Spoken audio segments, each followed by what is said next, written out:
Hi guys, welcome back to my channel. On today's cooking episode, I am going to share with you my home-cooked beefy spring rolls recipe. If you are ready, let's go and let's begin.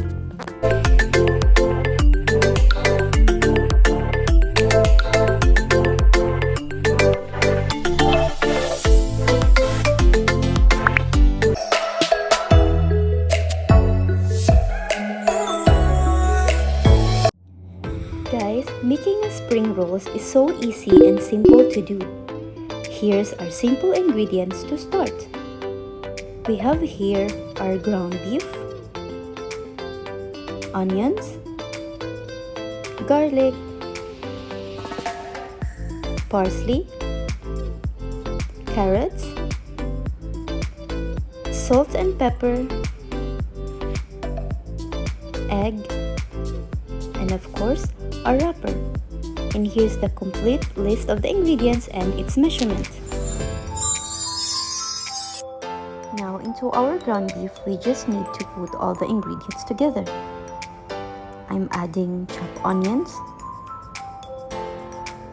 crushed garlic, chopped parsley,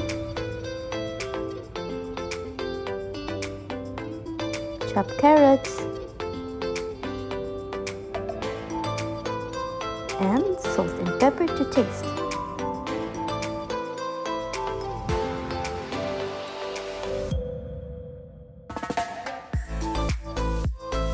Just mix them to combine.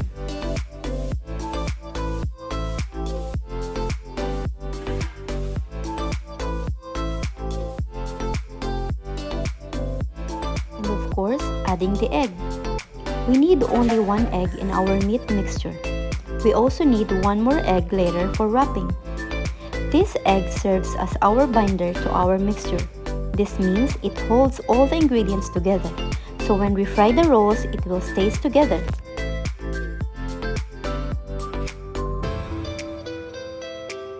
Mash it like for 5 minutes, just to make sure that all the flavors are distributed evenly.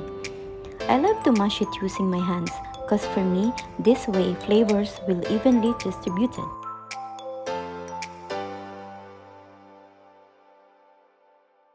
You can also use spoon to mix.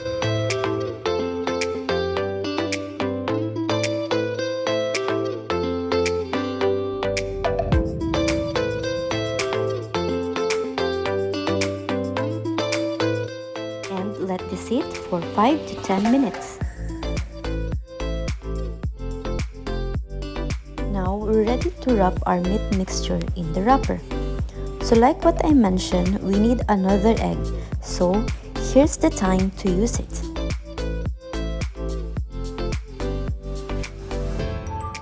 I'll just scoop out some meat mixture into the wrapper and just roll it just like this.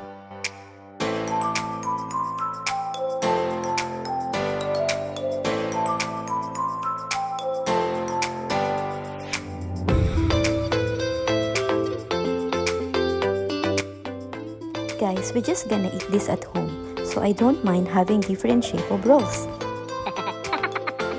By the way guys, in this recipe of mine, I'm using a samosa wrapper because that's the only available I have in my fridge. Samosa wrapper is just the same like the usual spring roll wrapper. The only difference is that this wrapper is kinda little bit thicker than the normal spring roll wrapper.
almost done, guys.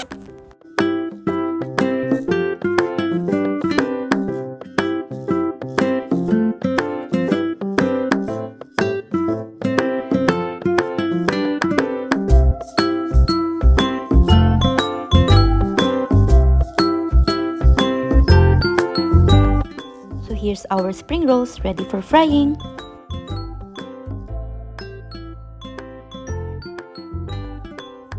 So here I'm going to preheat the oil. Make sure the oil is hot before putting the rolls.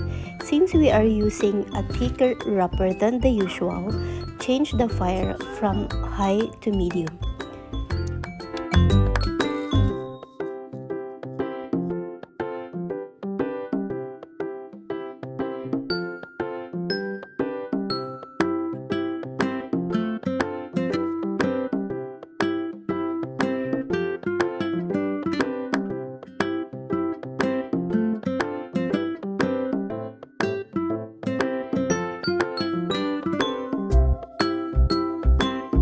Before the rolls gets golden brown, I'm going to remove them from the oil, set them aside, and I'm going to fry another batch of spring rolls.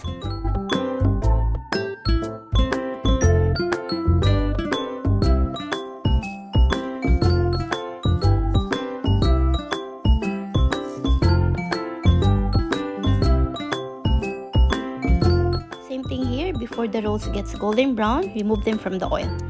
After a while, put back all the spring rolls into the oil and fry them until it gets golden brown.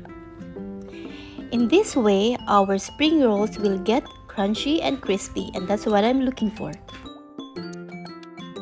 Second frying is the best way to keep fried food crispy and crunchy.